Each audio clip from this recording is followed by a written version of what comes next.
This is an interactive session. I will talk to the slides. I don't read the slides. And also, too, accompanying this presentation, there is a handout. If we were doing it live, I would be passing out hard copies, note pages, that there's as much information, if not more, that's in the page views. So we're just talking about the slides, and I'm not going to switch to the notes page view, but the whole purpose of this clinic is that you'll have something, if you download that PDF file, to keep, if you ever want to do modeling of a railway post office car or a mail crane, or want to understand what a catcher pouch looked like.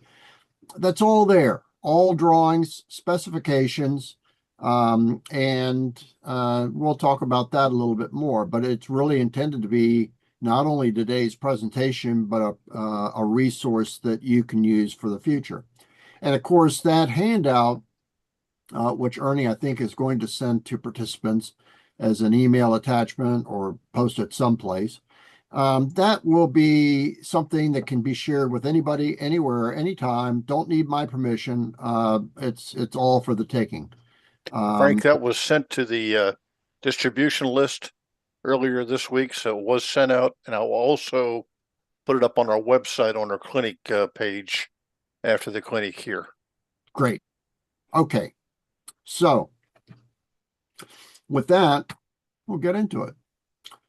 Ask your wife if this hobby is right for you. Now, are you a model husband? My thinking is that if you're not sitting there watching the World Cup, the chances are you prefer what we're going to talk about today. So this is what we're going to talk about today. We're going to talk very briefly about each of these points. There's 25 slides in my slide deck. If I spend a couple minutes each, well, that would be 50 minutes long, but I'm not sure I'm going to take a full 2 minutes for each slide, because you'll have the PDF file to be able to go back and look at anything that you want in more detail. But what I do want to mention is that if we get into a discussion, there's an equal number, if not a few more, of slides that go into the specifications and drawings for mail cranes, catcher arms, RPO, exterior and interior views, and so on like that. So that's all for the taking, and we'll just see where the discussion goes when we get to the question and answer period at the end. So this is a wooden mail crane, and something circa 1880s, 1890s, probably well before most of the modeling period. But the interesting thing about this is before you had mail cranes, this is pretty much how mail was picked up on the fly. Of course, the trains back then were only going about 15 to 20 miles an hour. Of course, some of the railway postal clerks that were working or route agents might have actually preferred grabbing the gal and taking her and leaving the bag behind. But, that's pretty much how it was done before about 1866. There was a patent model by a fellow named Ward who shows the basic features. These are all the features that if you looked at a mail crane today, or at least were in service during the 1960s, and this view about a century earlier, the basic features are not different. Now, all the letters corresponded to what was in the patent drawings description about how things connected together. We don't really need to get into that, but some of that's in the notes pages. And then, of course, if you got a crane, you got to have a catcher arm. And so this was, I guess I said 1866. It was 1865 when this was patented, and it really became the standard for the railway mail service. It was adopted in 1866. So if you want to look more about that, you can go to the Ward Mail Catcher in 1866 in the Congressional Series set. And it tells you all about it. It has these drawings, and it talks about how the post office is going to adopt the use. Now, the next thing is, if you're going to have a mail crane, you got to have something to put on it. A lot of people Even rail fans and rail historians have not really seen what a catcher pouch looks like when it's flattened out. So I did a front and back view, and I think you can probably see a cursor of mine moving around. This strap here is what goes around the top of the pouch to tie the neck closed, and then it would have a lock applied through this staple here and a place for the label. And then on the back side, there was this other strap with a buckle, and that went around the waist of the male's pouch, if you will, and made it look like a figure eight. So this one was manufactured in 1940. All these pouches will say U.S. male, and they say have the year and month that they were produced. And then you'll note that they had these rings here at either end. Those are what were placed onto the arms of the catcher, the mail crane. So when a catcher pouch was ready for dispatch, the clerks were supposed to divide the contents evenly between the top and the bottom, but if there wasn't that much, they just put it at the bottom, because on the mail crane, what was on the bottom was on the top. You had the pouch, as we'll see in some of the later slides, turned where this curved end was on at the top end of the catcher mail crane, and then this was at the bottom end. So I just talked about all that stuff, and then just a little factoid for you, this bottom topic here, that a lot of times when railway mail service was operating, and the railway post offices had mail cranes that might only be 2 or 3 miles apart. If you were going through an area like near Washington, D.C., you have 2 or 3 communities such as Kensington and some others, Gaithersburg and so on, although I'm not necessarily talking about ones that are all on the same line, but they're all fairly close together. So if there was a letter that was going to be going off to one of those other, like the next town,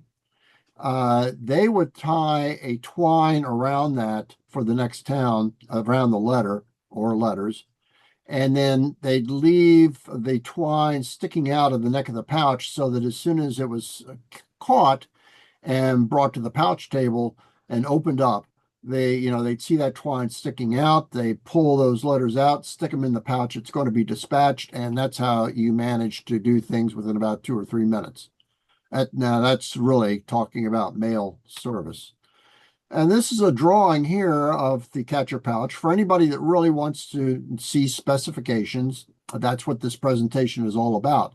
I'm giving you drawings and specifications and dimensions so that you can accurately model things that you may find appropriate for your layout. But what I will note here, it's not visible on this particular scan because I edited it just to make it fit and look nice. The last mail catch with a catcher pouch was on April 30th, 1971, somewhere up in North Dakota or possibly in Minnesota. I'm not sure exactly where because I haven't really looked enough at the schedules to figure out what was the last train pulling on in on May 1st, Amtrak Day in 1971, when most RPOs except for one were discontinued. But given that, the interesting thing about this pouch drawing is that it was redrawn in 1983 at the mail equipment shops. So, catcher pouches had not been used for about 12 years, but they still went ahead and redid the drawing. I guess that's Postal Service and government efficiency at work. Now, usually when I do a presentation, I tell people this is an optical illusion. Most modelers will probably see a K-class steam locomotive on the Norfolk and Western. They call them Baby J's, but they were a 482 wheel arrangement instead of 484. And I'll focus on that. Oh, that sure is a nice looking locomotive. And this is pulling out of Waynesboro, heading southbound towards Roanoke. But you see, I have a different eye. And the reason I call it an optical illusion is you all are seeing one thing. You're looking at this. I'm looking at this over here. I'm looking at a 30-foot RPO with the cinder guard, mail crane in place. I can tell it's a 30-foot RPO because it only has 3 windows. And then this portion here is for Railway Express or possibly baggage. But, anyway, so you can see some of the basic elements that we're going to be talking about as far as RPO exterior details just in this prototype view. This is a Norfolk and Western 60-foot railway post office car. And it was built by Bethlehem. Now, the important thing for people to recognize is that the car bodies were built by a variety of car builders, such as Bethlehem, Budd, American Car and Foundry, you name it. Greenville Steel Car Company, they were all making these car bodies. But the interior fixtures were all made by American Car and Foundry, and all the layout within the car, if you ever decide to get into the hopeless process of trying to detail an interior of an RPO, good luck.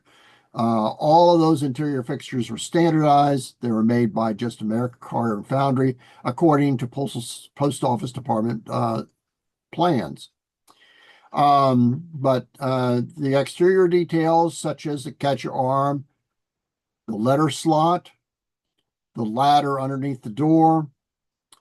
There is no cinder guard in this view, but it would be right here facing the direction of travel. There's no safety bar here. These things are all specified also by the Post Office Department. Now, the other thing I'm going to mention is, looks like there's bars over the window, right? Like, oh gosh, this is a rolling armory or armored car. Those are actually wooden dowels. When you open the windows, you don't want mail that's being thrown around into the rack section, which is this area here, or into the overhead boxes. If you miss one and it went out the window, that would not be good as far as lost mail. So those are actually wood, but they look pretty foreboding and might cause somebody to not be really interested in forced entry. And of course, they would put up some resistance to somebody just trying to break a window and get into the car. I've just covered that there are many different car manufacturers, and those pages in this presentation provide modeling guidance. Now, this is a real nice view here of a mail crane. This is an action shot. You can see where it's a stop action. You can see where the pouch has pulled away from the top and the bottom arms.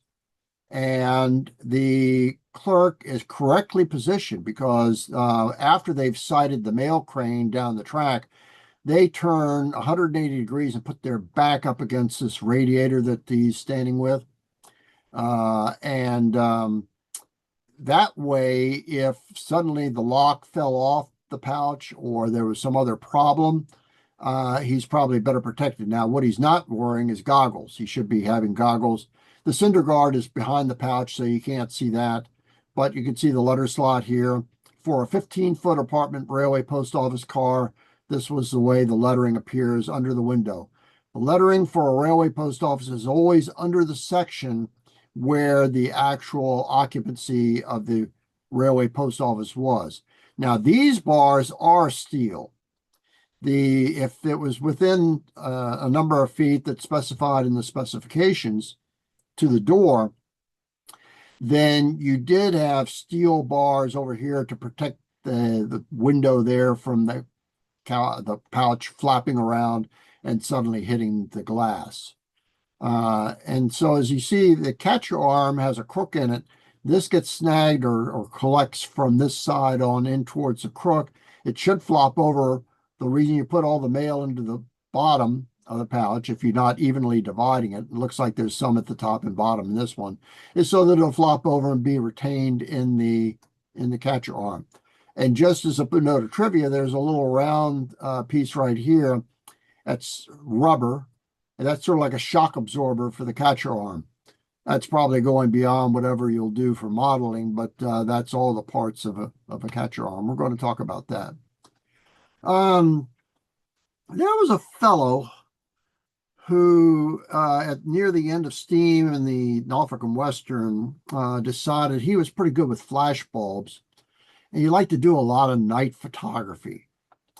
And in 1864, they had the first fast mail train on the Lakeshore and Michigan Southern and on the New York Central and Hudson River Railroad before it all became the New York Central system. And there's a lithograph that you can find. It's not by Currier and Ives, but it's a lithograph that looks like a Currier and Ives kind of image. And it's got this lady here with a little kid tugging on the skirt, and the little boy is here waving at the train. You know, he's all excited, and they got the basket full of apples. And so O. Winston Link decided he'd reprise that image at 7 Mile Ford. And you can see how the mail crane is right here. It's got the pouch. There's a railway post office somewhere back here, somewhere behind the tender, and it's going to snag that. But that's not the object of his photograph. He wanted to get the engine passing. Now, one of the things we talk about during this clinic is, where do you put a mail crane? If you have a station and it's a single track railroad, you can put the mail crane on the side opposite the platform, because that would allow you to be able to throw off mail or make the catch without possibly hitting any passengers, and that was pretty important. I think Lee had some sort of a green arrow that was pointing up towards some of the text. I saw something flip up on my screen. But anyway, so that's train 42, the Pelican, which ran from New Orleans up to New York City, and passed through on the Radford Division of the Norfolk and Western during the middle of the night. Now, if you had double track territory, this is a Pennsylvania Railroad mail crane. You notice there's a lot of similarity between that one there and this one here. The Pennsylvania Railroad came up with its own standard that they made in their shops. And they're very distinctive. They got this heavy weight right here. The top arm, instead of dropping down, flips up because of the weight's going to pull it up after the pouch has been snagged. Then this arm will drop down. It's got a little spring leaf here to make sure that that drops. And in double track territory, you would have one on one track and then one on the opposing track. And this is usually located near some sort of a driveway or road where the mail messenger can access it. You don't put it just out in the middle of no place, but you also don't want it where there are any passengers. Now, question for everybody: is that mail pouch hung correctly? I ought to see some shaking heads like this. No, it's upside down. It's upside down. It's upside down. Ought to have that curved part up. So don't make that mistake when you're putting the pouch on your mail crane on your layout, even though the mail messenger did. And he probably didn't get any demerits out of that. So we talked some about the operating procedures as we brought along. You're supposed to divide the mail between top and the bottom, and it'll be hung with the crane in the following manner. This is where all the letters that were in that first or in this diagram here. This explains what hooks where and so on like that. But that's typical for a wooden mail crane. Now, what it had was, it was basically all wood, but it had some reinforcements, steel bars, straps that were bolted to it, top and bottom, here, and here. And then, you know, some sort of custom made attachments here for the ends of the catcher arm that would be like a spring clip. You know, it's very easy to model a wooden mail crane. It's actually pretty easy to model any of these cranes, and there's kits, as I'll show in some of the supplemental slides. You can get a ready-made kit that's pretty much shake the box and use that on your layout. This is a picture at Bedford of the mail messenger correctly hanging in the pouch with the top end down. You can see the lock down here and the strap around the neck of the pouch. The reason why I'm including this picture is there's this little piece sticking out of the crane right here where you would hang a lantern. At night, if it was a nighttime catch, there would be a lantern there with a clear globe, just so that it would help the clerk on the train be able to sight the crane. But some places opted for an electrical fixture. And that actually looks like that's probably blue or some other coloration. If it's anything else other than blue, I'd be very surprised, because you don't want green or red next to a railroad track, But there's two options. You can either try to have something that looks like a lantern mounted there, or you can actually have a separate little conduit with a grain of wheat light or something. I grew up in the era when I was a teenager. Grain of wheat bulbs were the big thing. Boy, you could put them any place, and it really was nice. But I'm sure technology's passed me in the past 6 decades. And then this is on the Long Island Railroad at Sheepscott, where they also, I think they do some sort of a golf or tennis tournament or something like that. Don't know much about that, but that's the postmaster actually hanging the crane. Again, she's doing it wrong, but we won't write up any demerits for her on that. And only a catcher pouch is going to be used. A regular pouch really is not amenable. However you try to tie it up to fit on a crane, that's not going to work. So, and I've talked about how you put a small amount of mail at the bottom. This is on the Pennsylvania Railroad seashore lines. Again, the catch is about to be made. You can see how the clerk is moving the catcher arm. Really, the clerk should not be standing that close to it. I don't see any goggles on the clerk. I'm not going to write them up. And I also don't really see looks like he didn't bother putting up the cinder guard. But, the cinder guard really helped in steam territory, because you had cinders flying out of the stack.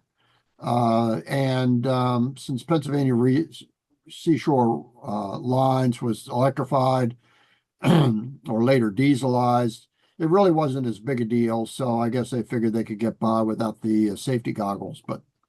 And in the summertime, they were probably uncomfortable wear. You just sweated a lot.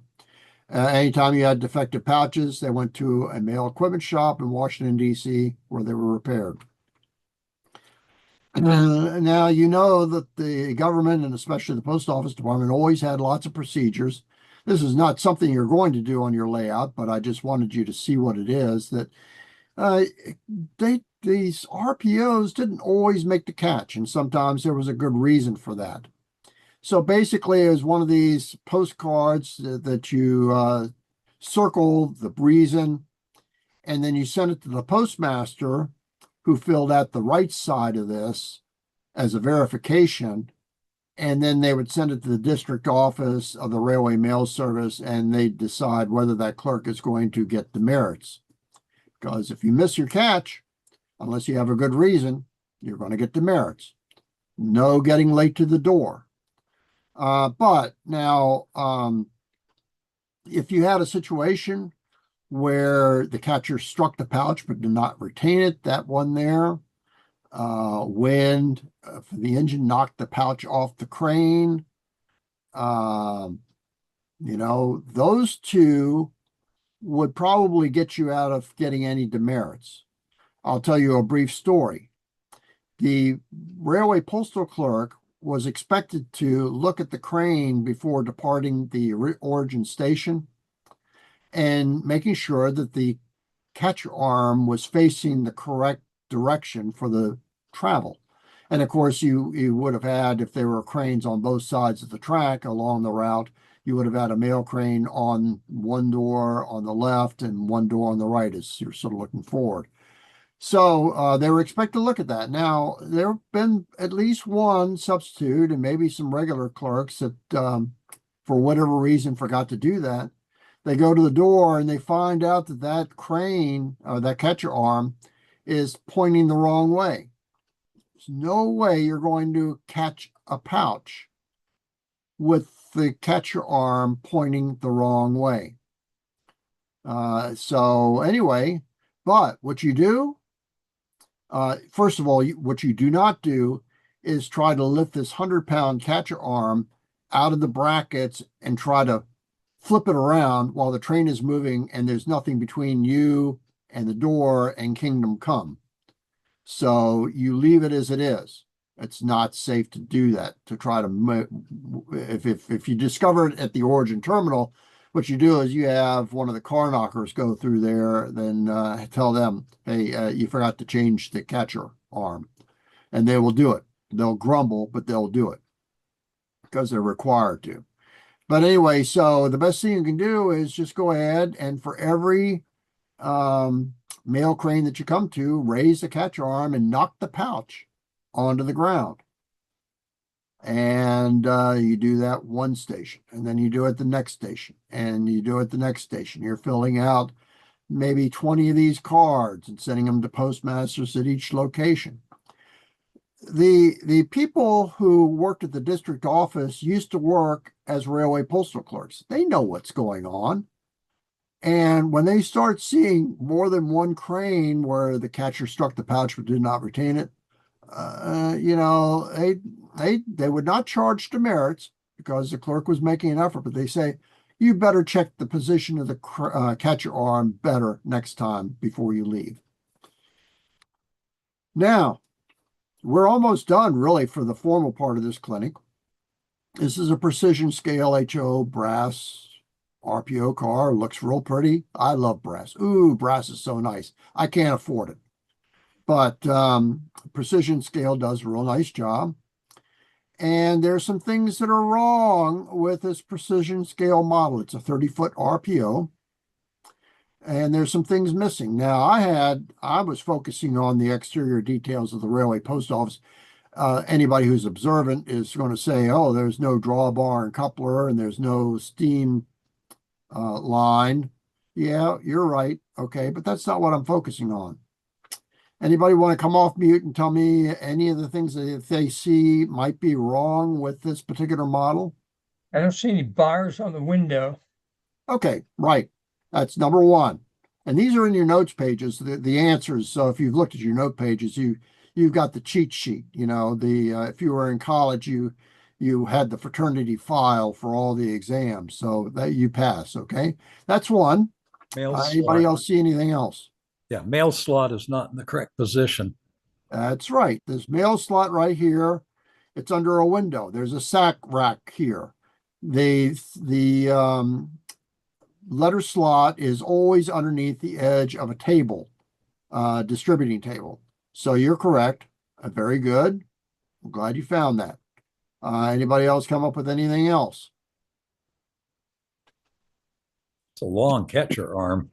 That's right. Catcher arm ought to come down and extend to about here. In fact, you'll see on some painted models and some prototypes, they actually have, where did my mouse go? Okay, it'll have like a little white mark here and here at an angle, and that allows a quick visual inspection to determine if the catcher arm is aligned with that white line or it's not real long. It was probably only about 6 inches long, but it'd be right here.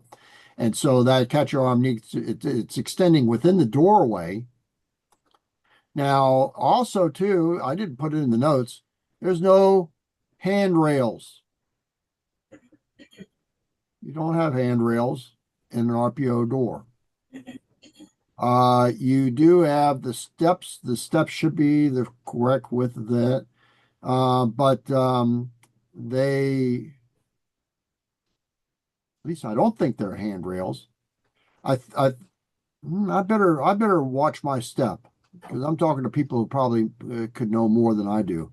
But anyway, that's the main things. And of course, there's no center guard here. If the direction of travel was going to this direction here, then you should have a cinder guard here.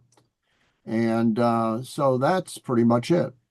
And so that's questions. And now, just so that you know, I showed this to Ernie. I had a whole bunch more stuff here. These are all those other pages that I mentioned.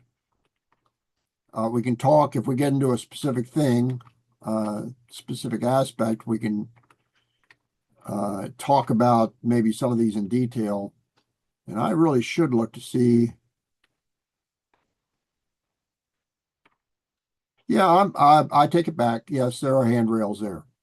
Okay, and it certainly helps you get in and out. I guess I just hadn't been paying attention enough, and that's a New York Central mail crane. So this is question and answer period time, and we'll go as long or as short as you'd like to cover the subject. And come off mute, and we can just have a general conversation. Frank, I have a question. Yes. So if I'm dealing with a big city, would it be these cranes in the big city? Because I'm thinking about a lot of mail and maybe one bag wouldn't handle the city. Was there provisions for multiple bags or anything like that? There are some places where there were two cranes close together. It wasn't really large cities, but larger than just a small town.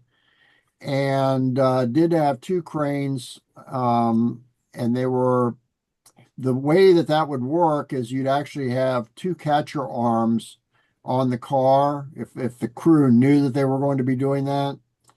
The clerk in the Ford one would make the catch of the first crane that it came to, drop the arm, and then the person in the rear door would catch the second one. But for the most part, in large cities, those were almost always scheduled stops for the trains.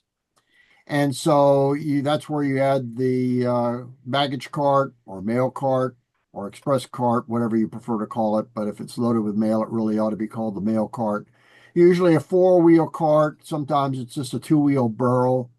I'll say it right one of these days. With some pouches and sacks, and they do an exchange there at the doorway while the train is stopped.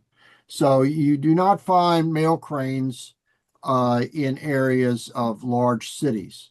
If you get out of Washington, D.C., though, for example, you got the Kensington, Maryland. Yes, they had some. If you were south of Alexandria, which is a fairly large city, and you got to on the Southern Railway to Burke, Virginia, which isn't that far away, there would probably be a crane there. So, or at Springfield. Springfield doesn't look at all. I've had clerks who tell me anybody who's been to Northern Virginia knows what Springfield looks like now, and it's a mass of a spaghetti junction too. It's so big. A lot of these clerks remember when there was only one pouch of mail for Springfield, Virginia. And the same thing for places like where Dulles Airport is for Chantilly. Just one pouch of mail, There wasn't all these office buildings that you have now. Now I will also mention that on some branch lines where the trains stopped everywhere, it was a local service at a flag stop for every location.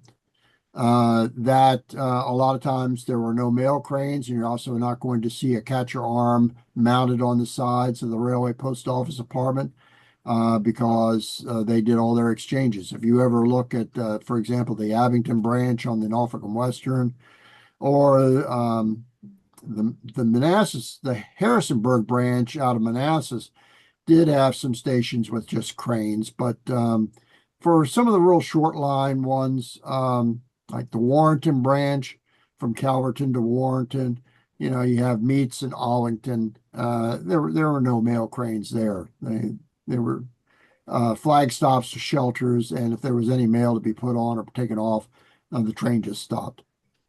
So that's the little bit of additional information about whether cranes were in large cities. They really were not.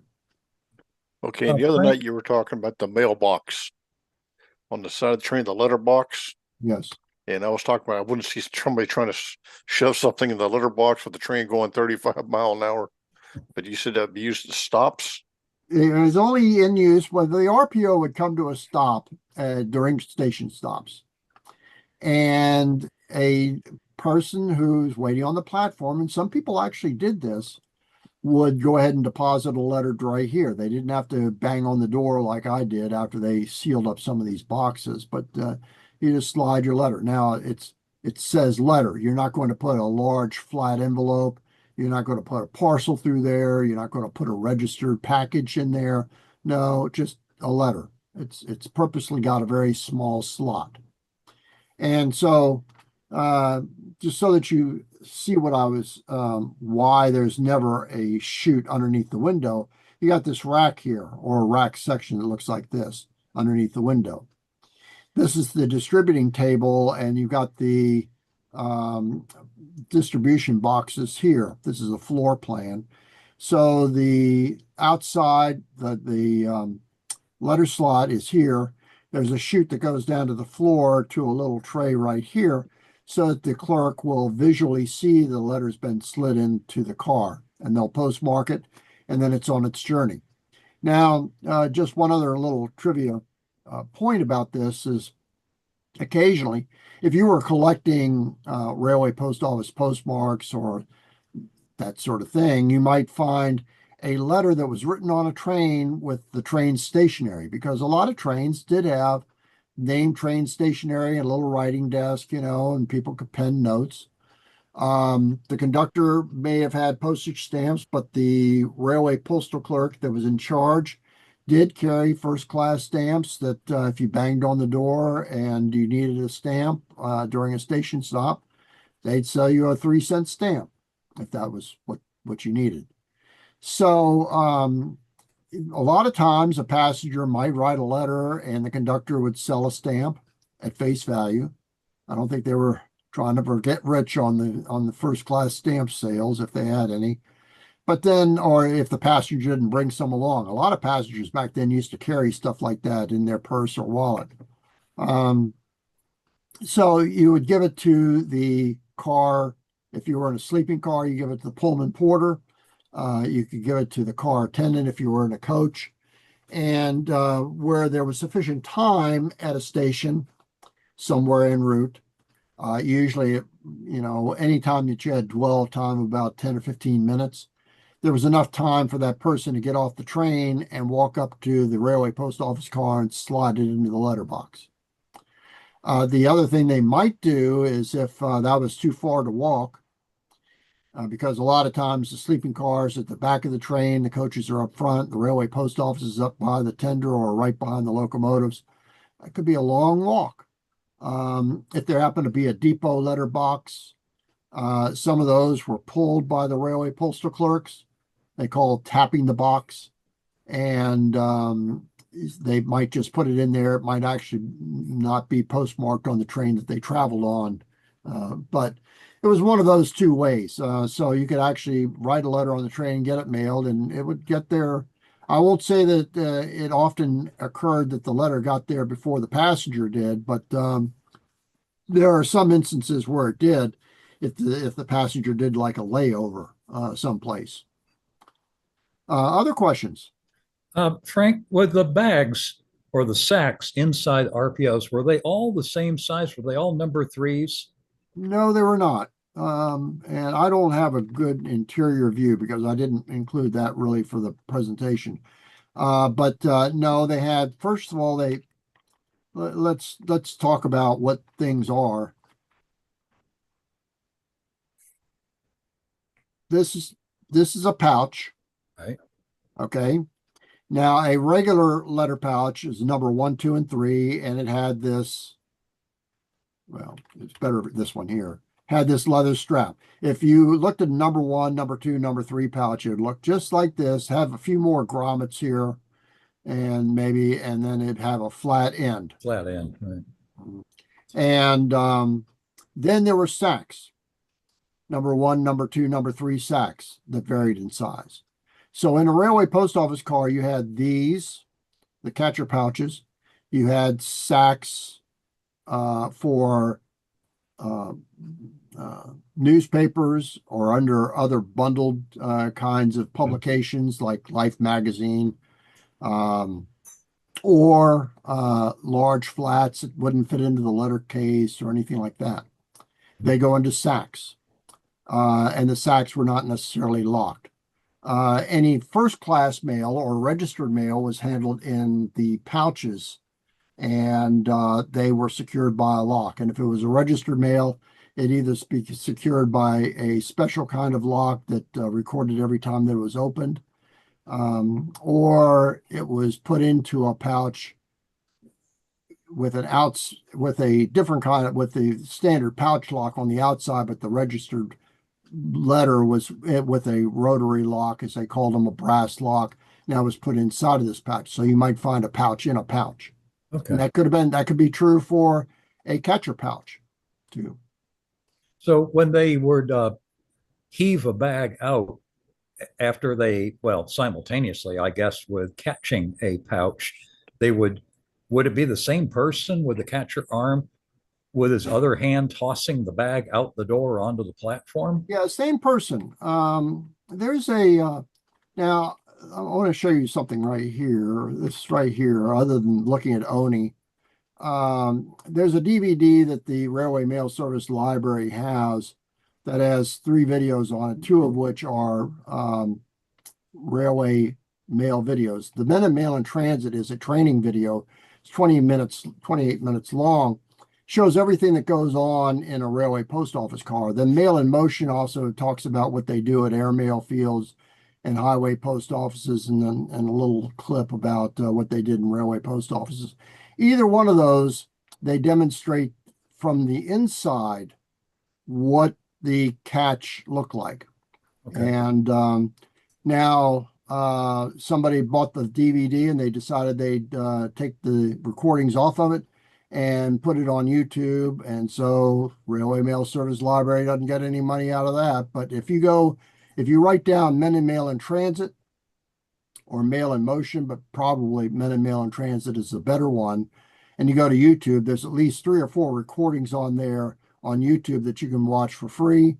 And about the last 5 minutes of that 28 minutes is where they really are demonstrating the mail catch and showing what the clerk does to dispatch a pouch. Now, I will mention something else, that sometimes they were dispatching more than one pouch and sometimes more than one sack. If it was a good sized community, and they had lots of, let's say, newspapers or something like that going to members of the community, they might be throwing more than one thing out the door at the same time as making the catch. Usually what they would do is do that as quickly as they could after they've made the catch, because you don't want to miss the catch. And if you let the mail messenger worry about whether something's half a mile down the track, they're supposed to witness that. But presumably the train is supposed to slow up a little bit, so that there's time to do that. One dangerous thing that could happen, you never take your mail key that's on a brass or steel chain and link it to your belt. Because they had at least one instance, and probably more than that, and it's one that I know for sure, so I can say it with some safety of making this assertion, that the keychain got tangled up in the cords of the sack that was being dispatched. What do you think happened when they pushed all those sacks out? Yeah, lost a mail. He was starting to go out too. And if he was lucky, he might get a good grab of the catcher arm and be dangling while the sacks are bouncing along the right of way, trying to shake him loose and kill him. And sometimes he wasn't lucky. He didn't grab onto anything. It just went out the door. And if you're going 30 or 40 or 50 miles an hour, if you get away with some broken bones, you're darn lucky. So that's just one little tidbit. You put it to a belt loop that will break away or something like that. But it could, OSHA would never allow these nonstop mail exchanges. You open door, 50 miles an hour, nothing between you and kingdom come. And there you are, you're picking up a bag, getting cinders in your eyes, throwing bags out. Sometimes those bags roll back and under the train, and the wheels would do a good job chopping them up like the chopped lettuce that's been recalled from Mexico. It wasn't a flawless operation, but I'd say 98, 99% of the time it all worked. So, other questions? Frank, I'm going to keep dominating here until somebody else waves me off. But with this is a weird little modeling thing, but I have pictures of male sex in World War II that had like pinstripes on them, black or dark gray pinstripes, the length of the bag, top to bottom, like two groups of them. Looked like about a dozen pinstripes, then with in between U.S. male. Do you know anything about the time era of when those changed out to just the plain canvas? The in the earlier part of the 20th century, there were also some sacks that had red stripes that was supposed to be used for registered mail. For the black, it may have been designating military mail. Even though it says U.S. mail, they wanted to separate that because it had to go to the APO or the FPO center in New York City or in Oakland, California, and then get dispatched overseas to fleet or Army post offices. So there's also the kind of pouch that Oni's sitting on there is what I would call a courier bag. Now, a lot of railroad business mail was handled in pouches that were looking like that. That's an earlier version of the catcher pouch. And by the way, first of all, Oni is a famous dog, and there's lots you can find online about him without my going into it. But the way, most dogs don't really sit still for a professional photographer very long. They want to get around, do something, The reason why, if you ever see a picture of Oni that's a professional photograph like this, he's always sitting on or laying on a pouch, is because he felt that pouch was his. He was protecting it. And he would sit still. You just try to put him on that chair, he'd be all over the place.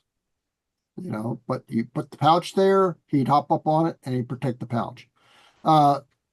Anyway, this railroads for the railroad business mail, which was not handled in a railway post office, had a similar kind of courier bag. It had that kind of leather-like bottom, and then it had a strap that went through a bunch of vertical staples around the neck of it and then secured with a lock.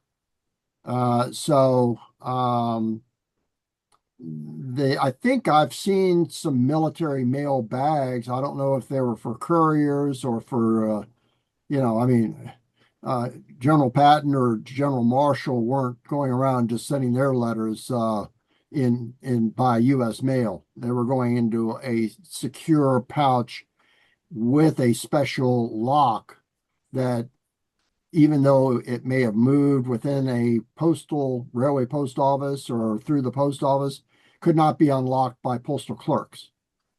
So those courier bags would be handled just the same as a regular pouch, but they wouldn't be open and they'd be labeled to wherever they were going. They were called diplomatic pouches. And the same thing for Tennessee Valley Authority, did the same thing. General Services Administration, almost all the agencies had their own. And of course, the president had their own. The letters on the lock were VIP. And I guess you can figure out why that lock had that. And I don't think our current president uses that kind of communications anyway. But anyway, that's neither here nor there. So keep on with your next one, Ken. Frank? Or Nice, whoever Stephen. else. Hello, Kevin. Mail cars with 15-foot, 30-foot apartments. Was there any guidelines when they were put into train as to whether the apartment faced forward and reverse, and who would have set those?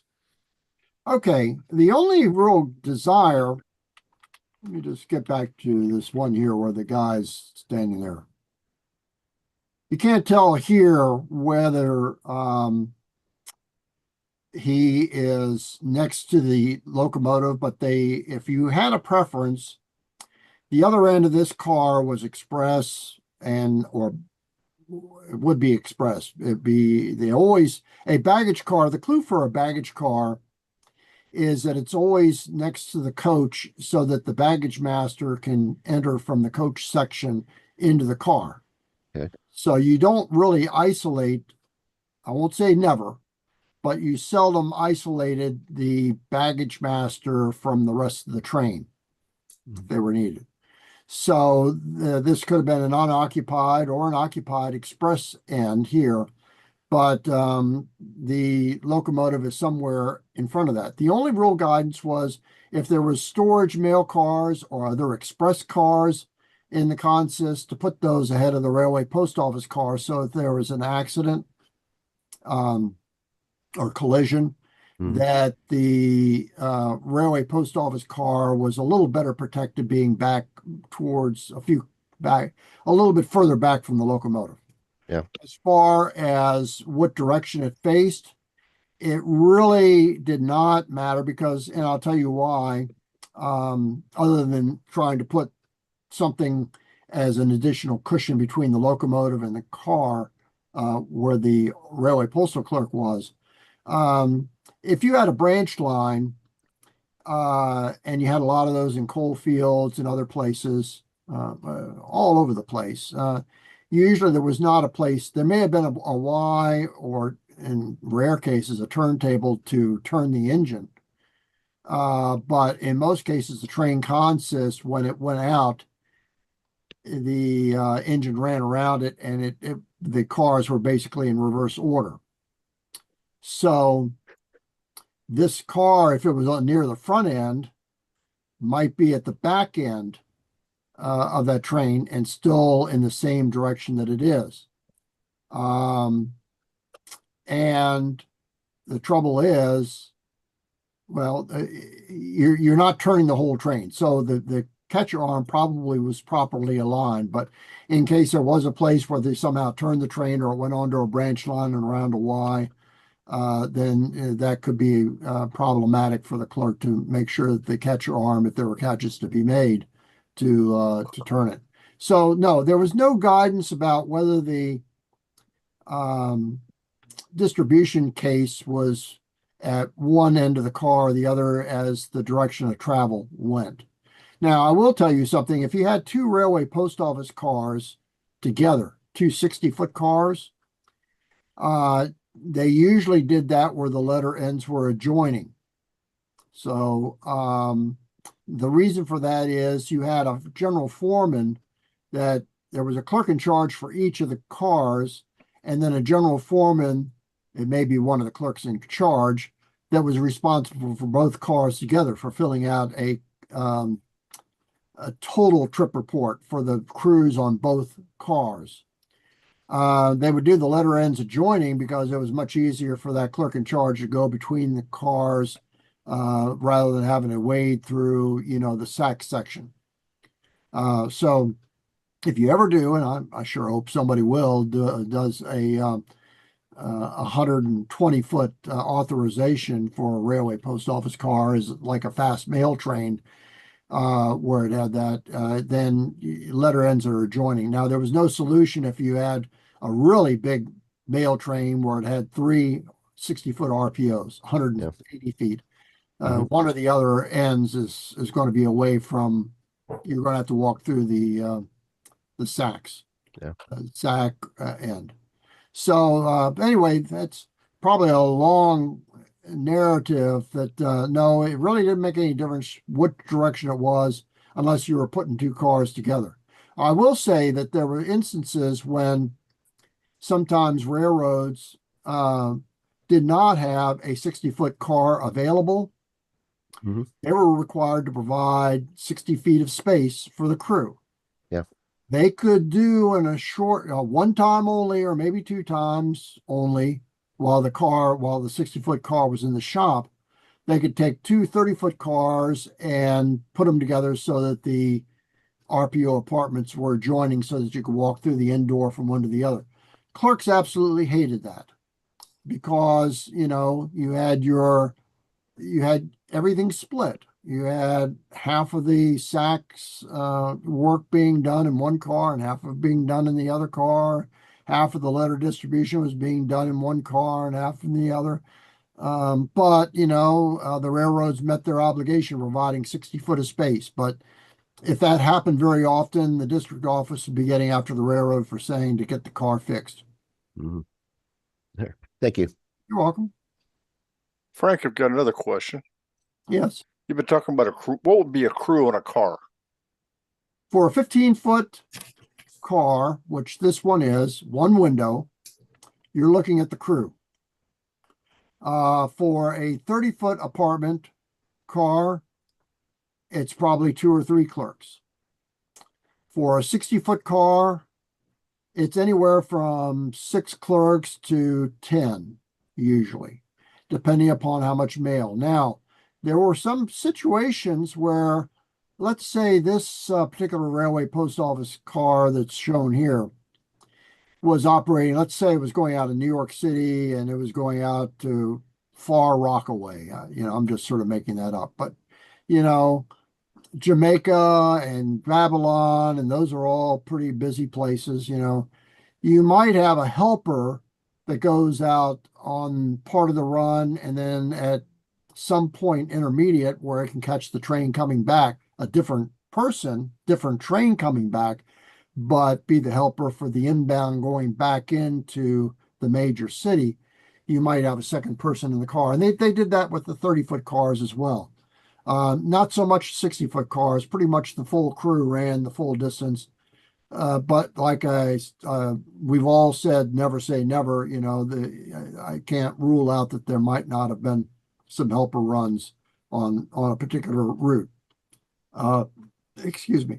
That's something that if you really want to get into the details of a particular route, origin to destination. Let's say you've got a layout that you're modeling that's going from New York City to Washington or from Omaha to Minneapolis or something like that. I can help you out with some information about the schedules that don't appear in employee timetables or passenger schedules to let you understand what the proper size car was.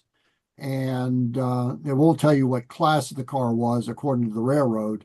Railroads often have more than one class of a mail car. But it'll tell you what the authorized space authorization was. It may even tell you whether or not there was an authorized storage mail car that should be included in your model train. So I invite those kinds of inquiries. My contact information is it's over here in this slide here, but it's in the handout, so you'll find it here.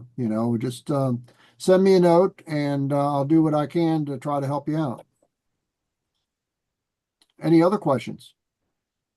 Yeah, Frank, here's my B&O RPO that I scratch build. I don't know if anybody can see this. I'll tell you what, I'll stop sharing. You share your screen. If Okay. anything comes up, I can always go back to my screen here. So you go ahead and share your screen so it's nice and big and everybody can see what it is.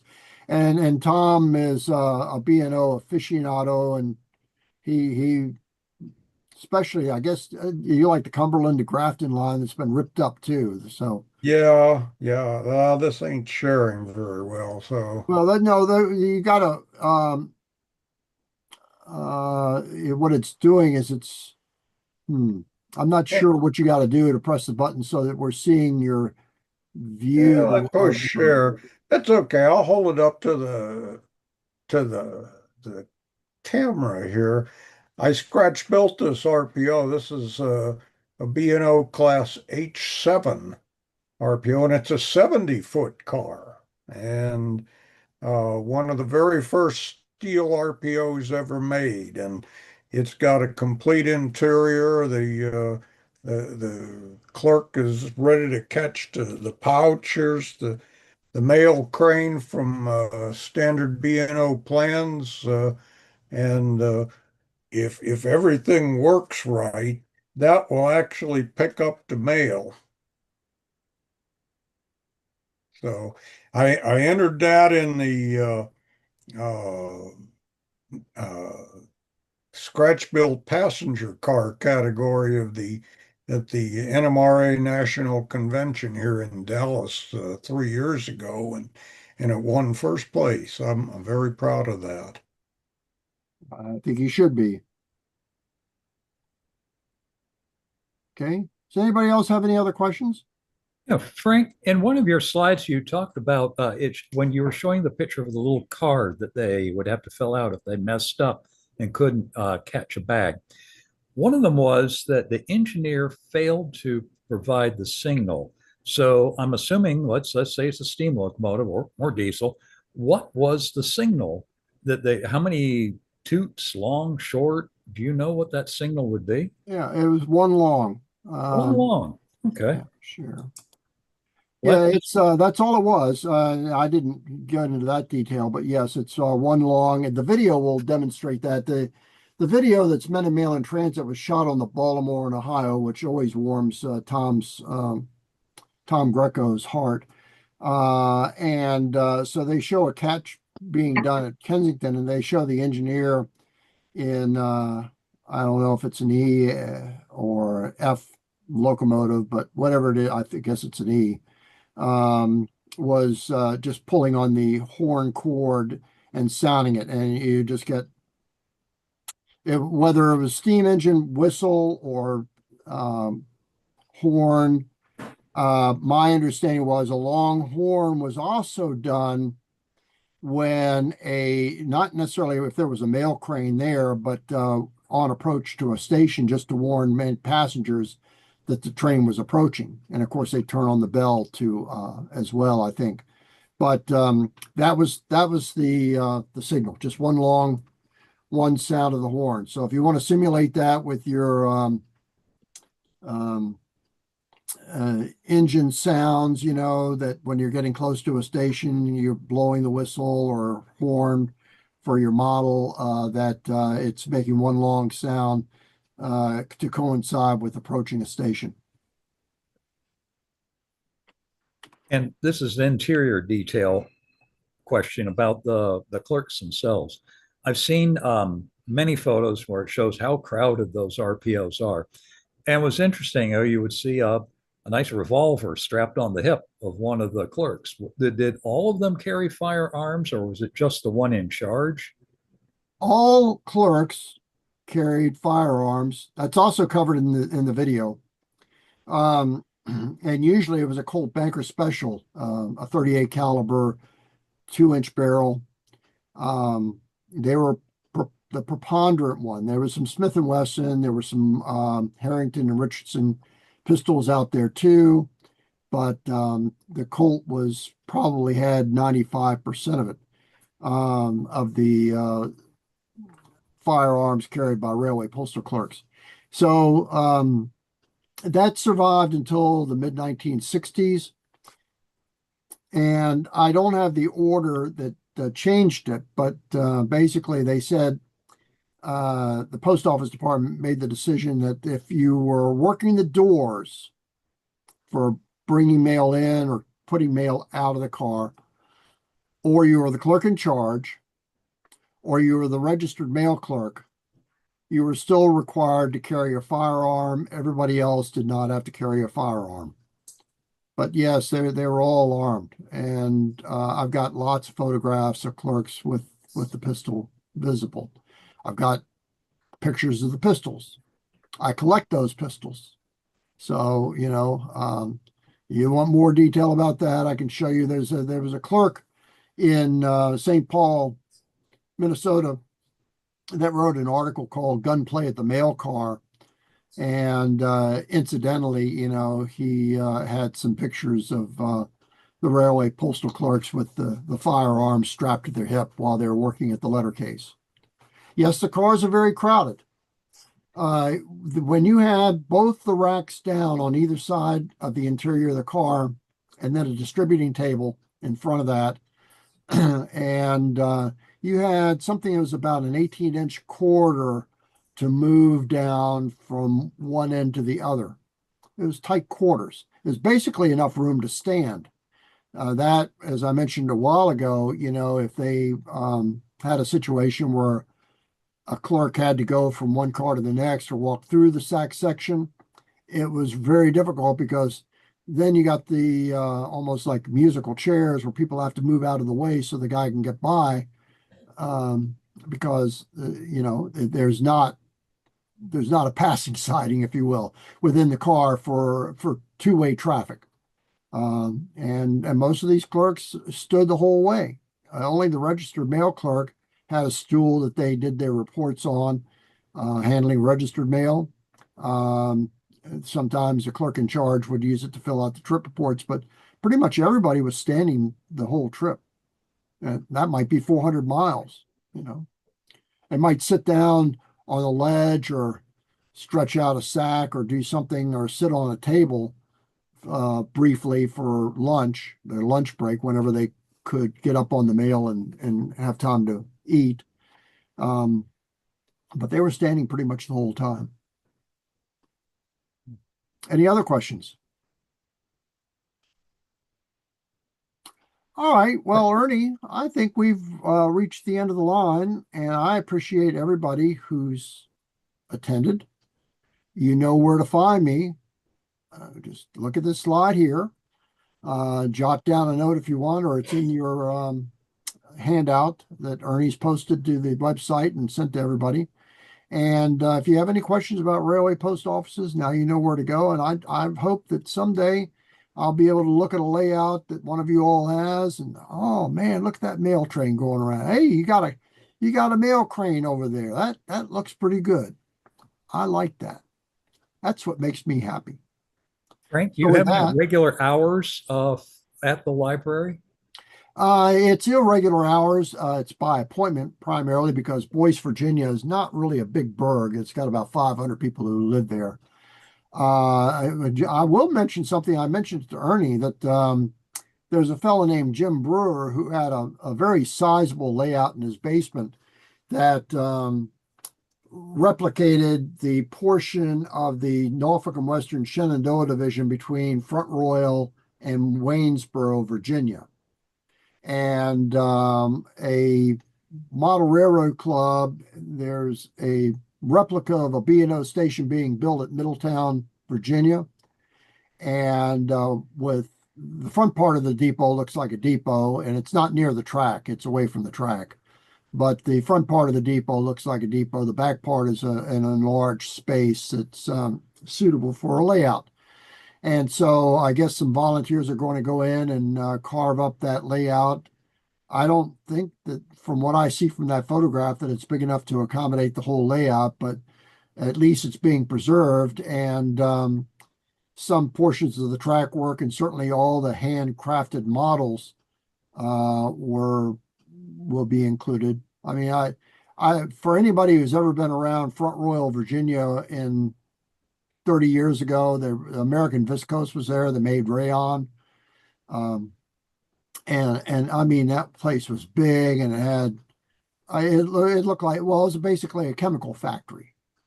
He hand built all of that. I mean, this is all scratch built. None of this was any part from any modeling kit. And just so impressive what he did. And he was working from photographs and drawings. I mean, he made it look like the real thing in miniature.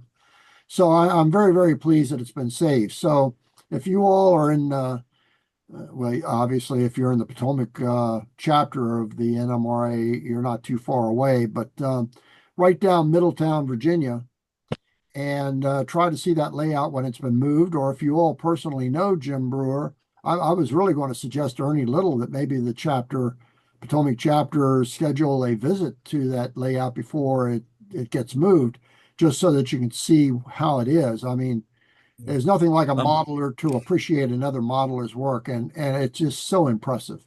Yeah, Frank, I actually tried to arrange a tour, one last look, once Ernie sent out an email saying that it was to be dismantled. Unfortunately, all models have been removed, structures have been removed, and they're in the process this coming week of actually cutting it up. So Okay. we couldn't get one last look, and it's where it is located now. Well, and then that's off the table, but there are, I'm sure a lot of people have taken video and photographs of it. So, Right.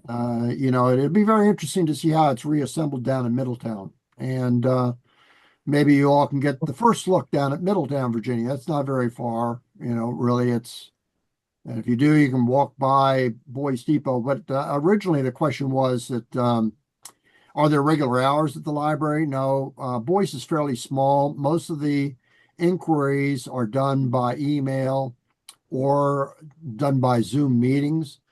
If somebody wants to stop by there and actually go inside the Norfolk and Western Depot, which is, I'll stop sharing that the depot is behind me in this my picture here. It's 141 feet long and 26 feet wide, and it's owned by the Railway Mail Service Library. But it sits on Norfolk Southern owned land, so there's a land lease there that can be canceled on 30 days notice. But I'm not too worried because it's been on a 30-day lease since 1955. If Norfolk Southern hasn't decided to do something by now, I guess that station's going to stay where it is for a long time to come. But you can walk around the place anytime, day or night. If the deputy sheriff stops by and asks you what you're doing, tell him you're just a rail fan and you're just taking a look at it and you're on your way. But to go inside, I pretty much need to be there. And I'm usually there for a volunteer workday on Wednesdays, usually morning and midday. And during the summer, it gets really hot by noon. So not a whole lot is happening. But in autumn or spring, it's nice. Winter, if there's no snow on the ground, that's possible for a visit as well.